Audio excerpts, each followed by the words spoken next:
Welcome to Web Technology for Small Business Seminars, where getting the right start for success on the web is our goal.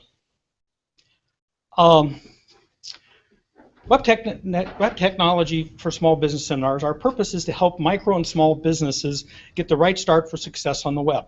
Today's seminar is on using Google Plus as a content marketing strategy, content marketing channel, I'm sorry. But first, let's talk about our sponsors. Oceanside Chamber provides the venue where we present everything here. We have a live audience back there that comes to watch our event. And the Oceanside Chamber has a nice facility here. Oceanside Chamber is a very progressive chamber in the Southern California, San Diego, North San Diego area. They have lots of events associated with the armed forces, Operation Appreciation. And it's a great place to vacation where you can surf and bicycle and kayak and do all kinds of things and fish too. There's a great harbor here. They have Oceanside Harbor Days here too, where they have a huge event. Another sponsor is Sonic Spider LLC, where we have the Right Start websites.com and sonicwebtech.com, where we provide services to the small and micro businesses in web visibility, WordPress development, and training and coaching. Create a Computer is another one of our sponsors.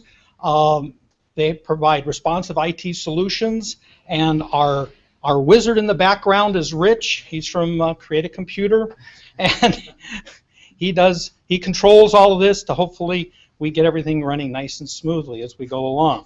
Okay, we're going to start now, and I'm going to bring Marilyn in here so that she can introduce our speaker. Hello everyone, I'm Marilyn Moore of RightStartWebsites.com and John's other half, and it is my huge pleasure to be introducing to you today Brian Jensen. Brian Jensen is a well-known figure on Google+. I first met him through the content marketing community where he is a moderator, and he is a SEO account manager at SEER Interactive in San Diego. He's originally from Utah and is now a San Diego resident and lover of the San Diego area. He has a ton of skills. This is just some of the things that he is really good at. SEO, social media marketing, traffic acquisition, web analytics, content marketing, inbound marketing, social media optimization, integrated marketing, Google Analytics, semantic search, and that's just a partial list. So suffice it to say, he really knows what he's talking about, and we are more than thrilled to have him with us. Anna Hoffman left a comment on the event this morning, so Anna, if you're out there, thank you for this very much, and I think it sums it up perfectly. This is what she said: I've come to really like and respect Brian Jensen. He's in my daily read circle, which not that many people are in. Looking forward to the show. Definitely we are too. Brian, over to you. Well, Marilyn, thank you so much. I'm blushing. And to add to that list of skills, I'm also learning how to bodyboard. So stay tuned. First and foremost, just like to start off by thanking John and Marilyn, who I actually met on Google Plus and had the opportunity to meet in person not too long ago. The Oceanside Chamber of Commerce, thanks for having me, and to the Web Technology for Small Business Seminars. And a big thanks to everyone here today for watching and who are tuning in via the HOA. Its schedules can get hectic, so I think it speaks volumes that everyone's here and excited to learn about using Google+. And with that being said, let's go ahead and jump right in.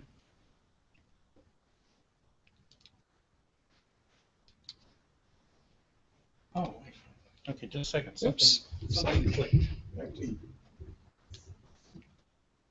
that was probably my fault for clicking clicking the wrong button. There's a lot of moving parts. Okay, hang on.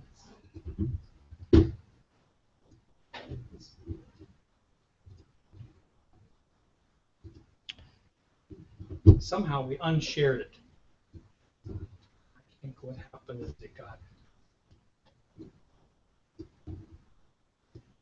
Okay. Perfect. So to get started, I'd like to provide you guys with a little bit of my background and how I came to develop a passion for social media marketing. So while I was a student at the University of Utah, I joined a rock band. I played music, I was excited about it, and we started playing some gigs locally and started picking up some steam. You know, we had people coming to our shows, and so we thought, well, let's go for it. Of course, you know, balanced with our study work, let's see how far we can take the band.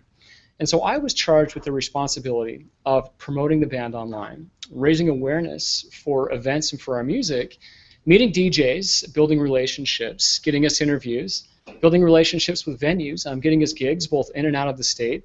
And needless to say, we had a pretty decent run. And so I always fall back to this, as I think this is what really helped set the foundation for understanding not only the power of building relationships, but with targeting the right content at the right audience. So fast forward just a few years, and I'm now a team lead at SEER Interactive. Our roots are established in Philadelphia, but we recently moved about a year ago out to San Diego. It's a company founded on giving back, and I feel both privileged and honored to work there. For information, actionable tips, or updates on content marketing, analytics, pay-per-click, search or social media, please visit our blog at seerinteractive.com/blog. So let's dive in. Let's take a close look at utilizing Google Plus as a marketing channel.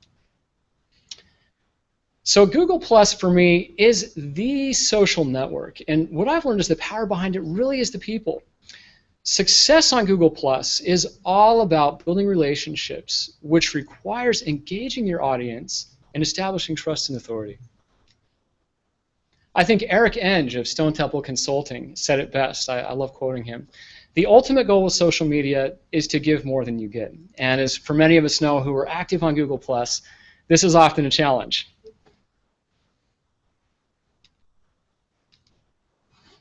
So the question I get most frequently when discussing with clients about Google Plus is, Brian, why should we invest in Google Plus as not only a social network, but as a marketing channel? And it's a good question. It's no problem. I like hearing my own voice, so that was okay. So it's a great question, right? Google Plus doesn't have the number of active users that Facebook does. It's not quite as established as Twitter, and so it's a fair question. So I always like to start with what the Google Plus difference is for me. So Marilyn mentioned in her introduction that she met me in the content marketing community. I love content. I like to write, and I try and publish on a semi-frequent basis. So as a content marketer, I'm always looking at what is going to resonate with my audience. What are the topics they care about? And can I write information and material that's really going to provide value? And so I think anyone who blogs on a frequent basis can testify to, you know, we put our blood, sweat, and tears into this content. And a big part of the process is the promotion. We need to get the word out, especially if we're working on establishing an audience, building authority, and establishing trust. So how do we do that? Well, we utilize all of the channels at our disposal. So I always like to reference, you know, here's a post I wrote that I shared on Twitter. Not a whole lot of activity, and you know, that's okay. I'm not quite as active on Twitter as I am other social networks. But not a lot of engagement, you can see. Maybe a couple favorites, some retweets. Same story over here on Google+. You know, my content just wasn't resonating with that audience. Crickets is what would happen when I would share on Facebook, LinkedIn. Couple likes, few comments, but nothing really substantial. I was hungry for more. And then I got it. A comment here from Len Rowley. I shared on Google+. And my post resonated with him. It meant something to him. The blood, sweat, and tears that I had put into this post was valuable to him, and a relationship was born. To me, this is the difference, and this is the type of engagement I get a lot on Google+. And that's why I love it, is there's really the opportunity here for engagement, to get to know other people, and to build real relationships. So why else? So I can tell that to clients, and they'll say, well, that's great, you know, that works for you and amplifying, you know, content, but what about for us as a business or a brand looking to make money? So first and foremost, it's a Google property, and with that, I think comes a lot of benefits and perks, which we'll discuss here in a minute. Another one is Google is using this information. They are analyzing our connections. They're looking at how our profiles are optimized. They're looking at our search history. And I believe they're fully committed to not only using this to help better understand search queries and resolve those, but also to provide more targeted ads. At the end of the day, Google is a business that makes most of its money from AdWords. So in my opinion, it's not going anywhere for a variety of reasons. Another benefit is frequent and consistent integrations with other Google products and services. So as we'll discuss here in a minute, Google Plus is more than a social identity. It's a social layer. There's a lot of opportunity here for community building, brand awareness, and authority. As just discussed, it can effectively be used for not only content amplification and spreading the word about articles that I'm creating, but also for content discovery. Who else is publishing articles that are relevant to me, that I'm interested in? Events and Hangouts On Air. We're on one right now. Great use of using that tool. Hashtag search, as I was discussing earlier with Troy. Semantic search and increased SERP, search engine real estate, or excuse me, search engine results pages, for those not familiar with that acronym, both inside and outside of personalized search, which we'll discuss here.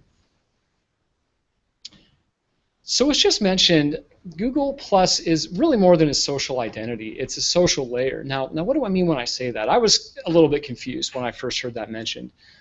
So what I'm really talking about here is the integrations Google has made with its other products and services, with YouTube, with Calendar, with Google Search, with Gmail, with Google Play, and with Google Maps, just to name a few. So there's an integration that really makes Google Plus the social layer across many of Google products and services. So another common concern I get is, Brian, we've read that Google Plus doesn't have much of a future. There's a lot of naysayers, a lot of articles that have been published that have predicted the demise of the social network. And so I think it's important just to roll back a little bit and understand, how it started, from its humble beginnings as a field test in 2011 to, 2013, where senior vice president of engineering, Vic mentioned they had 500 million user accounts worldwide, 300 million active users. We've seen a sharp continued upward growth trajectory. And more recently, co-founder of Google, Larry Page, came out in an interview that was published a couple of weeks ago, and to quote, said, "We're super excited about it because it's a big service, growing continuously since we launched it at a high rate, and we're making it better and better every day." For those of us that are active, we can kind of joke and say, well, the only constant is change. There's a lot of updates, and I think it really requires some commitment to stay up to date. So something else I like to discuss, which I think really sets the stage for one of the main benefits of being active on Google Plus and using it as a marketing channel, is not provided. Who remembers this? Who's in analytics or possibly potentially looking at keyword referral data? So let me give you some background on this. So Google introduced this in 2011 for all logged-in searches, which added an SSL layer to these searches and encrypted the keyword referral data. So what does that mean? You're probably looking at me thinking, well, Brian, that's interesting, but what does it really have to do with Google Plus? It's easy. More people searching logged in equals more personalized search results. So what's the big deal with personalized search results, and how are those different from results we could potentially get in Google Search? Well, in 2012, Google introduced Search Plus Your World, which really deepened and expanded personalization for users. All of a sudden, in my results page, searching logged in, I was seeing endorsements from people that I had in my circles. I was seeing people who had shared content. So who thinks an endorsement might impact click-through rate in personalized search? I certainly do as well. Powerful. Another thing it did was add a new element of search engine results page visibility. So all of a sudden, I was seeing people that I had in my circles being included in my personalized search results. And so this was big because all of a sudden, rankings were no longer dependent on the algorithm that marketers traditionally looked at. Changed the landscape. We can see here from this example that both Ronnie and Josh are in my circles, and so these were very much personalized search results to my query. So something else I like to discuss with clients is quality versus quantity. No one wants garbage traffic. You know, it's sometimes the answer simply isn't more traffic. You know, we want to target the right audience and get the right type of visitors back at our website. So I always like to share this study by Shareaholic, which shows that while Pinterest and Facebook were responsible for driving the most traffic, YouTube, Google+, and LinkedIn drove the most engaged visitors, even though they were responsible for the smallest number of referral visits. So what does it all mean? An active presence on Google+ equals increased visibility in Google search, Google hashtag search, Google+ search, YouTube, and Gmail. Let's dive into a few examples. So visibility in Google+ search. As users, you know, I'm constantly looking for pages that are relevant to my interests. So by having a page, by having a user profile that's optimized, filled in, we're telling our story. We have links to our important landing pages. We have links included to our important assets, and a visitor can get a good idea of who we are, what we do, and why we love doing it is going to help send the right signals to Google, which will increase relevancy and increase the chances that we're going to show up in not only Google search, but Google+ search for our profiles and pages. So additional real estate in the SERPs, search engine results pages. So this is one of the most fastest wins that we can get. So the example I provided here is a result from Starbucks navigational query, because it could be that I'm just looking for a Starbucks. So we can see here we've really got a blended result over here in the right navigation. The arrow is pointing to Starbucks next to a follow button. This tells me that the brand has verified their Google+ page. And additionally, right below that, we can see their most recent posts. So this is free real estate. You know, we've got verified data from Wikipedia, a Maps result, but we can see just from this result alone that Google's putting a heavy emphasis on making Google+ a destination. So something else I like to talk with clients about the benefits of investing in Google+.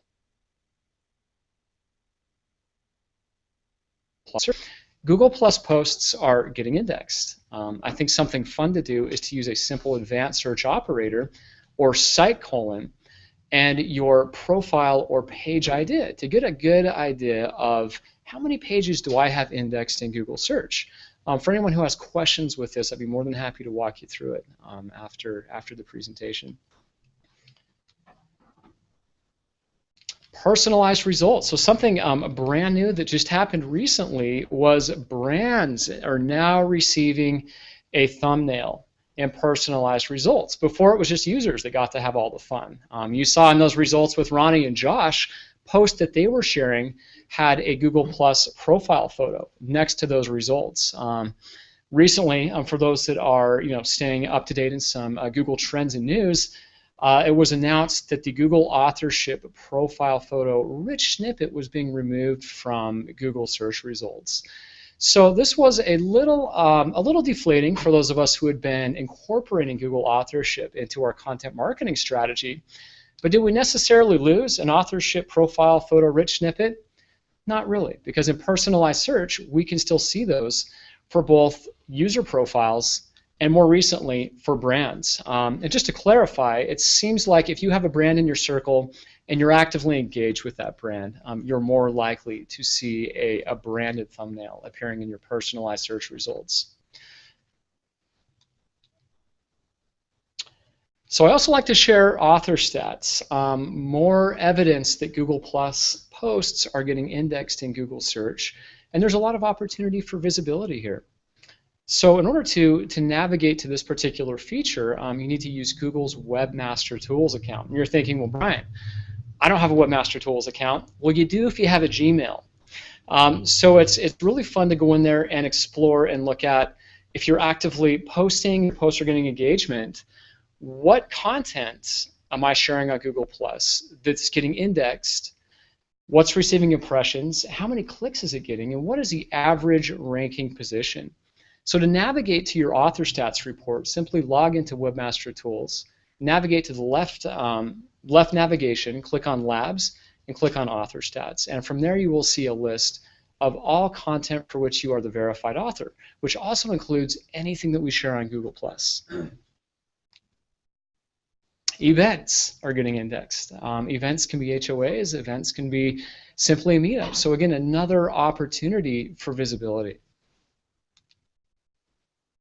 Gmail integration. So how many people in the audience here have a website, a newsletter, or offer users the ability to subscribe to something?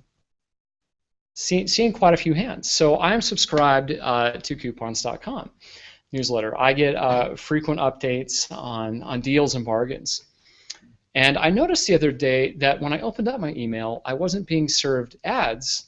Google was saying, because coupons.com has a verified brand page, here's their profile. They're giving me the opportunity to follow the brand and additionally to engage with recent posts. Is anyone starting to notice a trend here?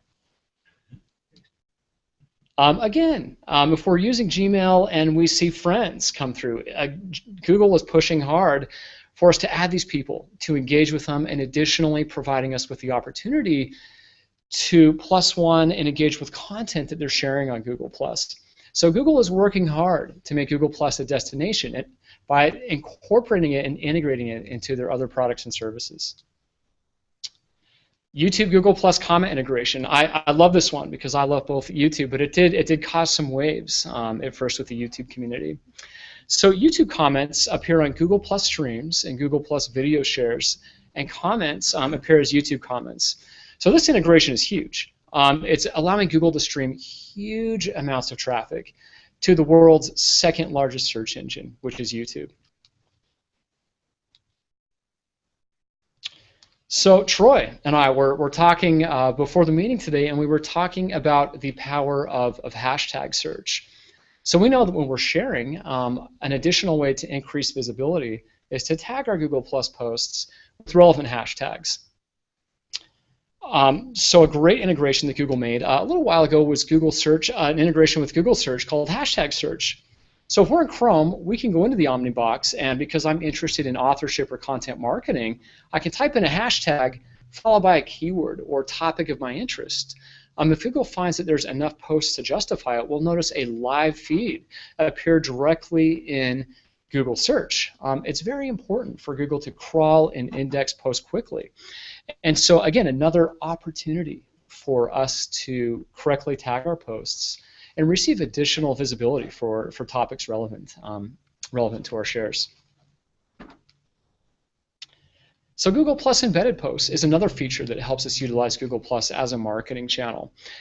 So I love this, and I think it's a great feature for brands to utilize. Let's create a hypothetical scenario here. We've shared a post, and it did well. We asked the right questions, we got a lot of comments, it received a lot of engagement, and we thought this did so well, why not take the conversation from a rented property, which is very much Google Plus, over to an owned property on our blog, and let's continue the conversation. So Google Plus provides a very easy way for users and brands to embed Google Plus, embed Google Plus posts into your articles using some simple HTML code. So this is great. Again, another way Google Plus is providing us with a way to bring the conversation to our blog, and again, let people who are already familiar with the content we're sharing engage with us on the social network.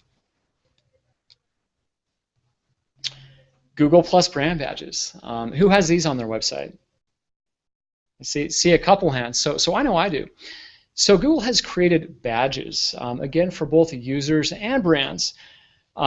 Again, incorporating some simple HTML code, which allows people to follow and +1 the brand directly from your web page. So again, another great opportunity to increase visibility and let people know, hey, we're on Google Plus, we're making it a destination. Here's an opportunity to follow us and to give us a +1.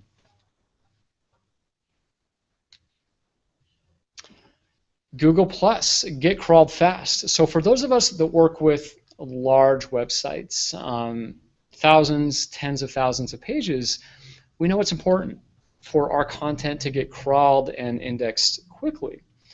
Founder of Mods, Rand Fishkin, I think, was the first one to mention the community, to my knowledge, that +1ing content seemed to send a crawler, a Googlebot crawler, over to that resource very quickly, and lo and behold, it would appear very fast in Google's index. So as we saw previously with my slides, I don't get a lot of engagement on Twitter, Facebook, LinkedIn, so I wanted to do a test.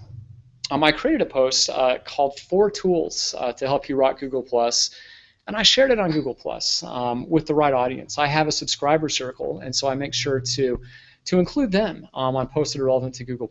And it did pretty well. We can see it got some +1s, I got some reshares, and so when the dust settled just a little bit, I went immediately into Webmaster Tools, into my crawl stats report, and lo and behold, the exact same day that I shared my post and that it received a lot of engagement, there was a spike indicating that every time people was engaging with that post, it was sending Googlebot over to this resource. As we see with hashtag search, it's very important for Google to find, index content quickly.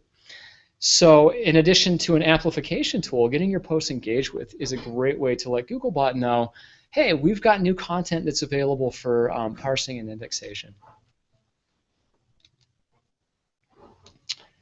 So the indirect ranking power of Google+, we've probably all heard at one point or another, Google+ can lead to higher search rankings. So I think it's important just to recognize that a lot of the studies that have been released and produced were very much focused on correlation and not causation. And how is this? Well, great content typically gets engaged with. So what I like to tell clients when discussing using Google+ as a marketing channel, when they say, well, we'll get higher rankings, right? Not necessarily, but there is an indirect ranking power of Google+, and here's how it goes. So we create content that we know is likely to resonate with our audience. We publish on our website and additionally share on our rented properties, which are our social networks. Our audience discovers this content. They share.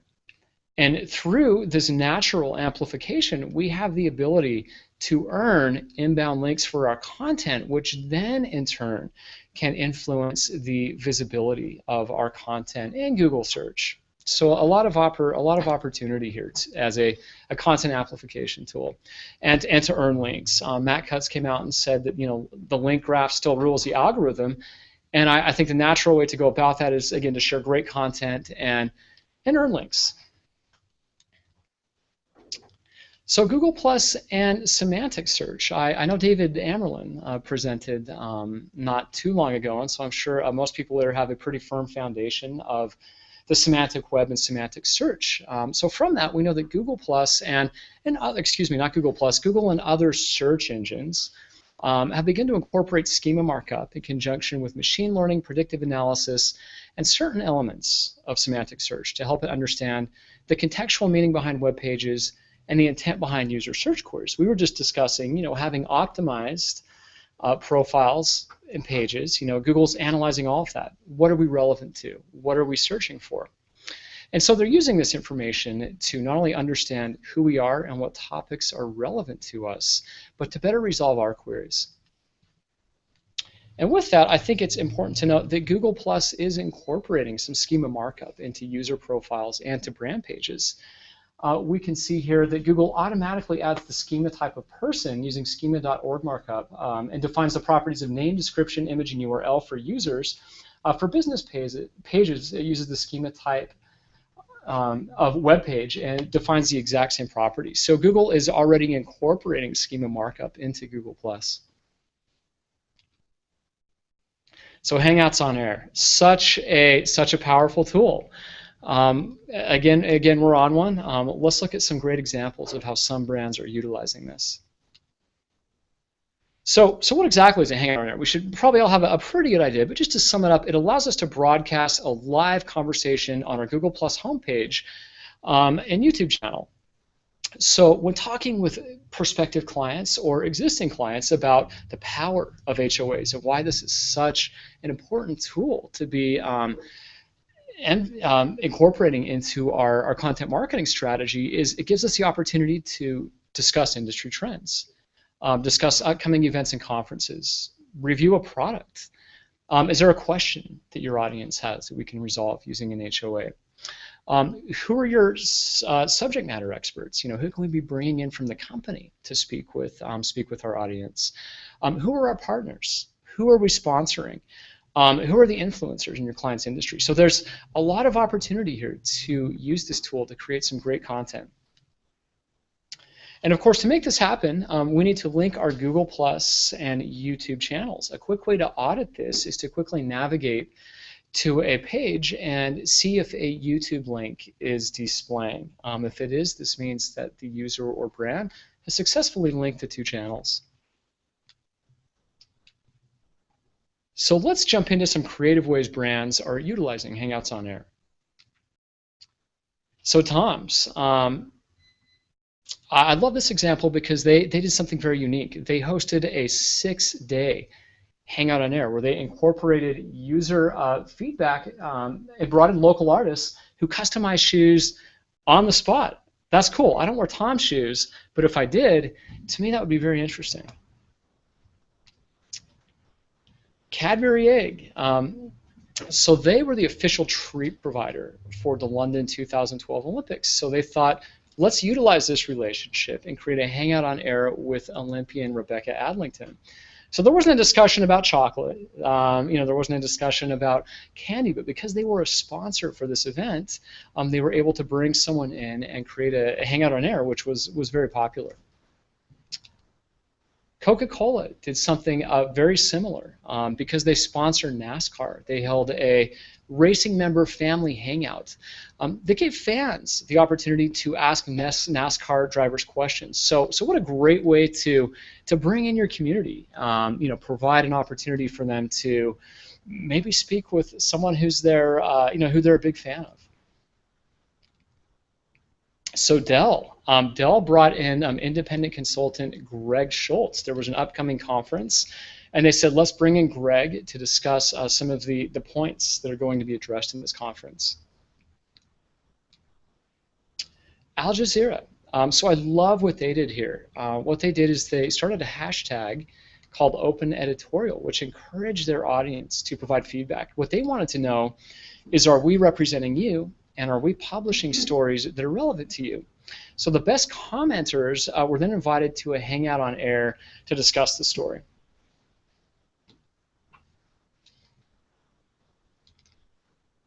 So what is the process? I'm using an example here from friend and co-content marketing moderator, Ryan Hanley. So we create an event. We promote it. We share it on all of our channels, on our owned and our rented. We hold the Hangout on Air. Then we can additionally take that content and repurpose it on our blog to reach new audiences. So through one Hangout on Air, we have multiple opportunities for visibility. We're sharing with our community. We're tweeting it out. We're sharing it on other social media properties. We're having the HOA, which lives on both our Google Plus profile and additionally on our YouTube channel. And then we're taking that same content and we're, bless you,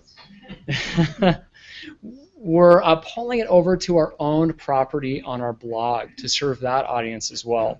So a lot of opportunity here to create great content and to share it across multiple channels.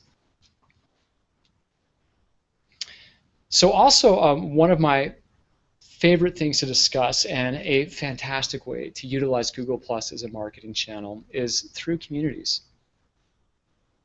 So brands have the option to start a community from their brand page. And again, as we saw from user and brand profiles, there's a lot of opportunity here for visibility. So by optimizing our community, telling our story, maybe providing some relevant links in there to other resources that are relevant, we can increase the chances that our community will appear in not only Google Plus search, but Google search. So communities are a great opportunity to engage our audience, to build authority, and work hard to make it become a destination. So one example I love bringing up, because I feel they do a really great job of bringing in their community, is the photo sharing stock photography site, Shutterstock. So every month they feature a new artist. They will take a piece of art, they will do an interview with the artist, and then they will publish what the artist did, the steps needed to create that art. So that's valuable. If I'm interested in photography and I see a great piece of art, I want to know how it's created. So a great way to not only bring in their community, but publish valuable content.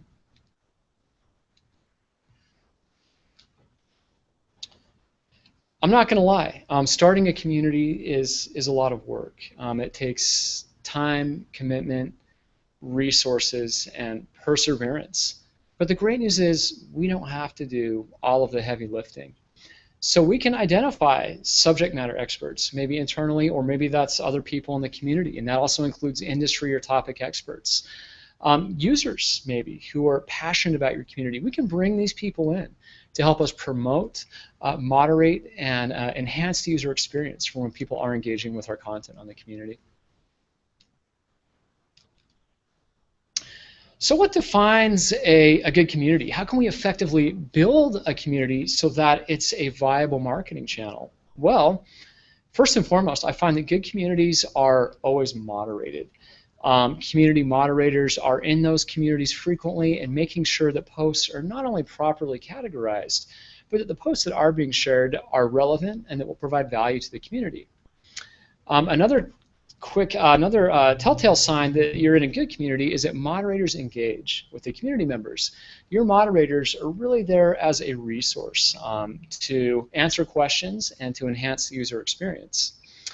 Another thing I love seeing in the content marketing community is when community members engage with other community members. This is fun to see because they're building their own relationships, they're creating their own network, and they're supporting other members of the community. So the ultimate goal, good communities are, again, considered a resource or a destination for questions regarding a product, a topic, or a solution. So if we do have a community, I think a good question to ask ourselves is, what are we doing to make this community a destination? So with that, if we're just getting started, we have a great idea for a community.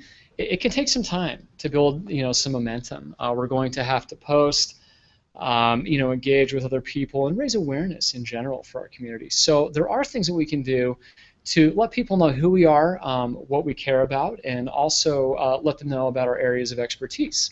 So a great way to do that is identify existing communities that are already serving your target audience. We want to be sharing with those communities and engaging with people who are posting and active on those communities. So there's ways to do this, and there's ways not to do this. So Google Plus has a very strict moderation queue, and a trap that I oftentimes see people, or brands for that matter, fall into is they get excited. They've spent a lot of time on a post, and they think, well, if it's good for this community, it must be good for this community and this community. While I'm not here to necessarily argue that, what I can say is that's a quick trip to the moderation queue in a community. And what does that mean for a busy community? It's more than likely that your post will probably get deleted. As a community moderator, I do my best to give people the benefit of the doubt, to visit their profile, look at the types of sharing that they're doing. Probably an honest mistake, but it's our job as moderators to find those honest mistakes and filter out the spammers to make sure that the content that is making its way through the moderation queue is really providing value to our users. And so a telltale sign, if your post has been removed, is we'll notice a strike-through will appear on the community you have shared your post with. And for those not familiar, this is what a post looks like in the moderation queue. They show up as flagged. So I hate to equate it with spam, but in a sense, that's really how Google Plus views it. So as mentioned before, they have an aggressive spam filter. So I've created some do's for successful community sharing. So do share a unique post with a community that is properly categorized and encourages meaningful discussion. And if you're a brand, I would also recommend maybe reaching out to a community moderator and asking, letting them know why you're there, what types of content you'll be sharing, to essentially get their blessings. So you know that your intentions are good. You're there to provide value to the community. Don't share the same post to multiple communities or to your profile and the community. I've seen that if this happens quickly, sometimes this will land your post in a community moderation queue. If there are multiple communities, like we discussed, that could benefit from the same information, I would recommend spreading it out over a couple of days and specifically tailoring your message so that it's unique to the community and that it really encourages engagement. So one thing that I hate seeing is visiting brand pages that I support and that I like, and it's a ghost town. I'm watching tumbleweeds roll across the screen. It's never a good thing to see. So one thing that I always tell clients is that we don't want to build our own ghost towns. So how do you do that? How do you build your own ghost town on Google+? One mistake that I see happening pretty frequently is people will say, well, a share on Twitter is going to easily translate to a share on Google+. So they'll take whatever they're sharing on Twitter and just destroy it on Google+. Oops, sorry, John. Looks like I've lost the presentation here. So why is this an issue? Well, for Google+, it's the social network. And so as a general rule of thumb, what I have found is that little effort typically equals little engagement. Just keep going. Sorry about that. I'm positive that was my fault. And so I love SimilarWeb. They offer a great product. I use this tool for competitive analysis when I want to understand who are the competitors in our space, what are they doing. So there's so much to talk about there. There's so much they could be doing to find and reach people like me who genuinely care about what they're doing. Oftentimes I find that people will just treat Google+ like they do Twitter. And it's different, and I think it's important that we recognize that it's different. There you go. So great content matters. Again, I was talking to Troy about page views. So a couple months ago, Google decided to change up the way it was displaying some metrics on both brand and user profiles. So what happened was that view counts for business pages have replaced the +1 button and the aggregate count for all +1s on a page. So how is a view counted? Well, it's simple. A view is counted as a view of your profile page and all of the images and posts that you share. So it's kind of exciting, right? I remember speaking with Troy, and he had shared an image that was hashtagged, and he said, Brian, I checked back, and I had, was it 250,000 views? Yeah, about 260,000. I posted about 5 images with that hashtag. Yeah. So is it a meaningful metric? It's arguable. I think it could go one way or the other, but I think what it does tell us is that we're reaching people, and that the more active we are on Google+, the more we share, the more we engage, the more content that we share that is reshared, the higher our view count is likely to be. So great content does matter. So when I talk about posts, and we look at some of these examples, and if anyone from SimilarWeb is watching, I'm sorry, I love your product. What does that mean? How can we be building posts created for engagement? Well, we can start by making our title bold using Google+ formatting, and make it catchy, make it catch a reader's attention. Provide a brief summary of your post. Let's give readers a quick synopsis of actually what they're going to be digging into. Because Google+ is a community and it's all about the engagement, we want to notify other users. If there's something that I'm talking about that I saw from my friend Mark or my friend Ryan, and this is new information that's relevant to them, I want to bring those guys into the conversation by tagging them in my post. We want to shorten URLs for a cleaner post and additionally to track clicks. I like Google's URL shortener.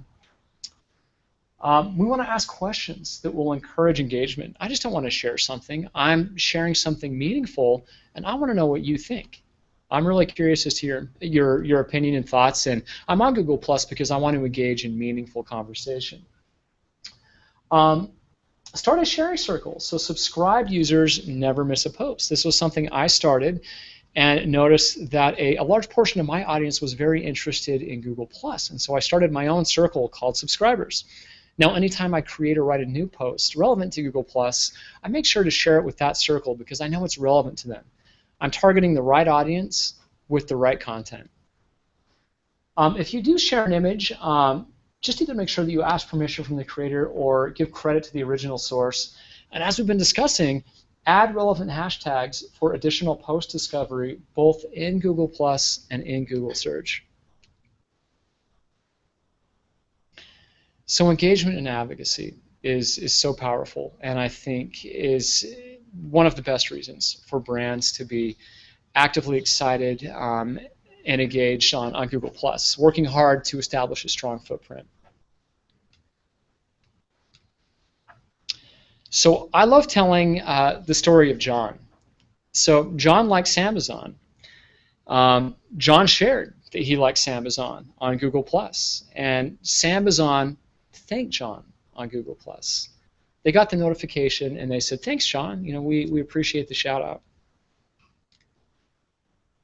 I know I heard the story at least twice, and I'm sure everyone else in John's circle of friends, family, additionally heard the story. So through the simple act of engagement, they took someone who was already a fan of the brand and turned them into an advocate. They handed John a loudspeaker. So John is now essentially part of their marketing team, an extension of their marketing team, by simply engaging. Folks, this is really the power of Google+. I also like to share my own examples. So as a content marketer, I created an article surrounding two tools that I use pretty frequently, OpenSite Explorer and BuzzStream. We can see here that the initial share didn't get a whole lot of engagement, but because I followed posting best practices, I let both Moz and BuzzStream know that I wrote an article about them, and this is something that might be relevant to their audience as well. So sure enough, BuzzStream shares and says, "Thanks, Brian Jensen. We recognize this. We appreciate it." Additionally, tagged Moz, who then shared. And as we can see from that, they shared it with their audience. They have a much larger reach and network than I do, and it got much higher engagement. And so these are two tools that I already like, but it really helped to build advocacy because the simple act of engaging with me meant something to me. And so I share, BuzzStream shares, Moz shares, and not only are they sharing relevant content with their audience, but they're working to make me an advocate. So as we discussed, links still rule the algorithm. And when I say this, I'm not saying go out and build links, go out and build garbage links, but Matt Cutts confirmed earlier this year that Google still heavily relies on the link graph to evaluate the overall authority, reputation, and trust of web pages. And this includes profiles, pages, and communities. So someone asked me, how did you initially get interested in Google+? As a content marketer, I was all over authorship. You can believe that. As soon as I heard about it, I thought, this is me, this is something I should be implementing. And so I started incorporating it into my content marketing strategy. And I'll admit, I didn't quite make the connection. My rel equals author was essentially a link pointing back to my Google+ profile. I knew that there was the connection there, but I didn't really understand how the full depth of that connection. So fast forward a year, and I happened to notice that the toolbar page rank on my Google+ profile said 3 out of 10. For those not familiar, toolbar PageRank is a link analysis algorithm that additionally seeks to evaluate the overall authority of a web page. It's one of over 200 metrics Google looks at as a part of their ranking algorithm, and it's entirely possible that it will never be updated again. But it was interesting to see that somehow my Google+ page and profile had amassed authority. And as we can see from this image, it was from building links, through incorporating authorship into my content marketing strategy. So interesting, but what does that really matter? How is that relevant? So we'll get to that. Interestingly enough, I also noticed that one of my personal favorite communities, the Google Authorship and Author Rank community, had also amassed PageRank, a 4 out of 10. They weren't incorporating authorship into their content marketing strategy. In fact, they didn't have a content marketing strategy besides just what they were sharing on the community. So how did this happen? So they provided a great experience and they earned links back to the profile. So this is exciting because communities can gain authority and visibility both inside and outside a personalized search. This is a search here, a non-personalized search for authorship and author rank. And you're probably thinking, Brian, you're searching for the community. You know, of course it's going to show up. True, but I think it's also important to recognize if we scroll down this list of results that there's an article here from Forbes.com, also optimized for that query. Pretty authoritative domain, I think we could all agree, Forbes. So it matters, and they're building authority by providing a great user experience. I know I've personally linked to the community multiple times. So I threw this, threw this into a backlink analysis tool, and sure enough, the community had earned 615 backlinks and 111 referring domains just from being awesome, from having Mark and other community moderators actively involved and engaged, and additionally the community. You know, it really became a destination. I know if I have a question about authorship or author rank, this is where I go, and this is how they earned authority. For anyone who's interested in reading a little bit more in depth on how Google Plus profiles and pages can gain search authority, please reference Mark Traphagen's article. He wrote a brilliant piece and does a really great job of explaining how his profile amassed authority and how in many instances he was actually outranking other users for his post that he had simply reshared. I consider Mark both a friend and a mentor, so if you're not following him, please do.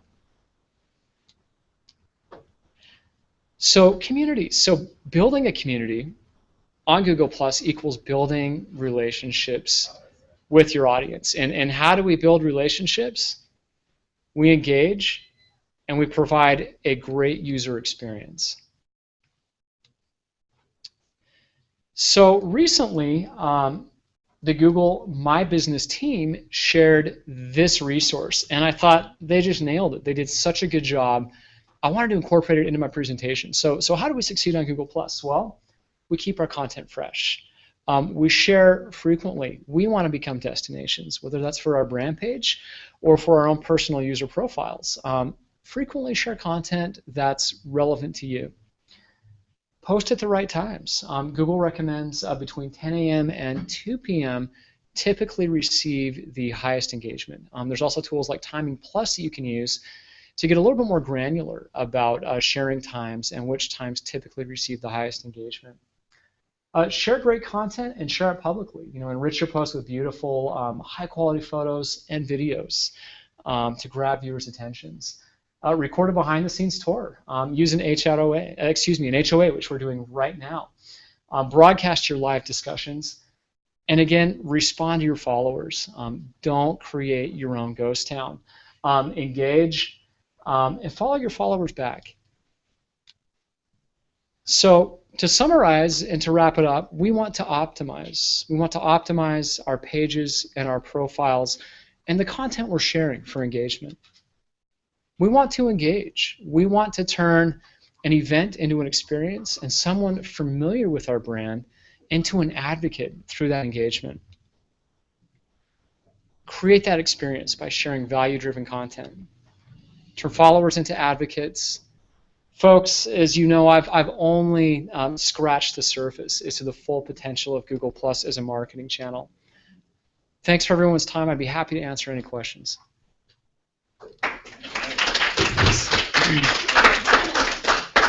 Before I say anything, are there questions?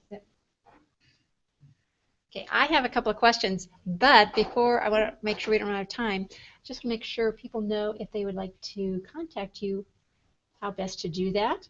And if you have any other projects or anything that you'd want to bring our attention to, feel free. Oh, thank you. Yeah, so I would say we can just start maybe connecting with me on Google+. Love to meet and engage with you all there. My profile URL is google.com/plus Brian Jensen. That's Brian with an I and Jensen with an A. Projects I'm working on is I work for the digital marketing agency SEER Interactive. Our roots are heavily established in Philadelphia, and we're pretty recent to the Southern California area.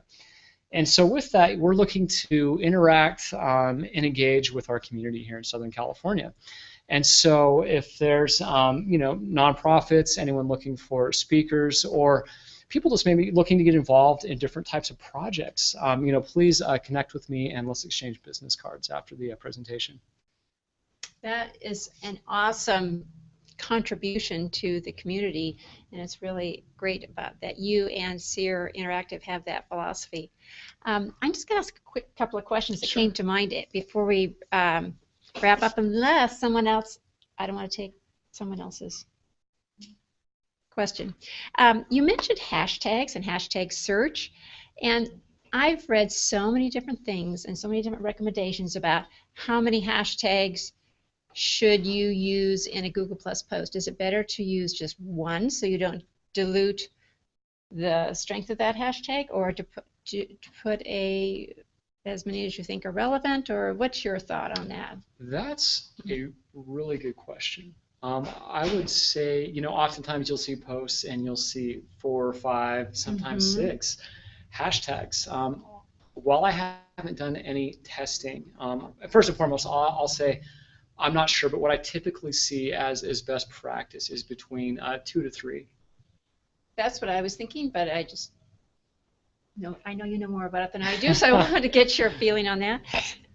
And then you mentioned also schema markup. On a continuum or priority scale, where would you put schema today as how high a priority for a small business person?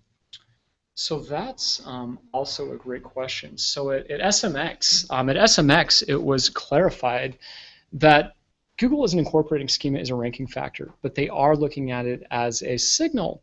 And we do know that by incorporating some types of markup, we can enhance our results or rich snippets. A lot of times we'll see review stars, or we're defining a video thumbnail that's being incorporated into Google search. So from a priority level, it's kind of hard to say, I guess, depending on the other priorities that you have in place, but I always recommend to mark up your pages. I think it's a good way to send additional signals to Google and other search engines as to what your content is relevant for.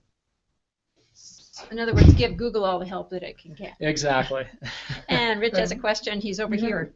A couple of comments on Gmail integration, so I just wanted to put those up for you. Those people are saying it's a great advantage for brands, but how do you actually use that? The Gmail integration and integrating with Google Plus, is that automatic, or? Yeah, that's another great question. So it's currently something that we don't have control over, but verified pages do receive this benefit, very similar to how we can get that additional real estate for any branded or navigational queries. So if we have our profiles that are verified, Google can see, make the connection that we're receiving something from this entity, and additionally display our Google Plus page and provide us with the opportunity to engage with posts. So I think if anything, it's another reason to share actively, frequently, and to verify profiles and pages. Anything else from our HOA audience? Well, that's pretty much it. There were a couple of comments. And we have another question over here. Who's going to win the war between Google and Facebook? Wow, such a great question. Do you want to read in case the HOA? Oh, yeah, so someone wants to know who's going to win the war between Google and Facebook. So it's interesting, and I try hard not to bring my own personal bias into this answer, but I would say whatever's working for you as a marketing channel. So we've just seen multiple examples of how Google Plus can be utilized as a marketing channel. But for some businesses and brands, Facebook also works. And so I'd never want to say go with one or the other. I would always say let the data drive the decisions and go where your audience is. Regardless of whether your audience is currently on Google+, I would always recommend establishing an active footprint. But if Facebook is what's working, I would continue on with that and look to continually seek and improve engaging with your audience on that network. And I just might add, just from my own personal observation, non-expert observation, that they're really two different, they're apples and oranges, and I don't really think comparing them works really well. They do two different things, even though they're both a social, technically a social platform. Google Plus is that social layer, but 100% I agree with Brian. If Facebook is working for you, certainly don't abandon it, but that Google Plus presence will also, in addition, be a strong addition. I think that's it. I do want to quickly say that we have coming up next our next seminar, which is the second Tuesday of every month. This one will be on August 12th, and we'll have another guest speaker. This one is David Harry, who is an SEO expert, and he will be telling you what every small business needs to know about SEO. So that is going to be another great opportunity, a small business opportunity, both for our HOA audience and here in Oceanside and San Diego. So one more time, thank you, Brian Jensen.